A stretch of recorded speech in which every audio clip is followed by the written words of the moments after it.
A school bus hit this 10-year-old girl, and we now know the tragedy was so heart-wrenching. Her mother ended up in a coma with what's known as broken heart syndrome. Channel 2's Gwinnett County Bureau Chief Tony Thomas spoke with the family this afternoon, and Tony, they're hoping and praying now for the best. Yeah, that's right, Craig. Neighbors say the 10-year-old was walking along this sidewalk, headed to school at Brookwood Elementary just down the street here.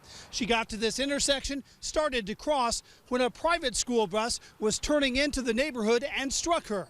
While she was at the hospital, doctors trying to save her, her mother collapsed. The biggest thing they're concerned about right now is the pressure and pressure spikes in her brain. The fifth grader's uncle, Danny Davis, says 10-year-old Raquel remains in a medically induced coma as doctors at Eggleston Children's Hospital evaluate the extent of her injuries. Just up the street at Emory, her mother, Lisa, is in intensive care. What she seemed to have was a stress-induced heart condition that the laymen call broken heart disease, or a broken heart syndrome. The family says Raquel walks to school every day. But on Friday, police say she walked out in front of a Primrose school bus as it turned off Hollybrook Road and into the subdivision. These are pictures taken by officers at the scene.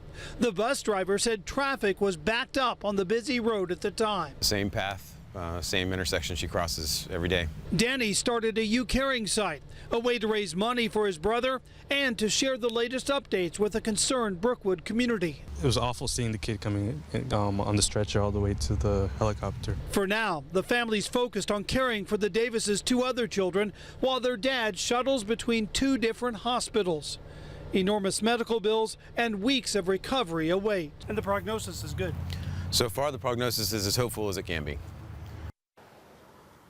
No charges were filed in connection with the accident. Residents say this is something they feared would happen for years. What they say is a daily part of the problem right in this stretch of road is part of our story on Channel 2 Action News at 5. Live in Gwinnett County, Tony Thomas, Channel 2 Action News. Well, our prayers certainly go out to this family. Tony, we'll see you at 5 o'clock.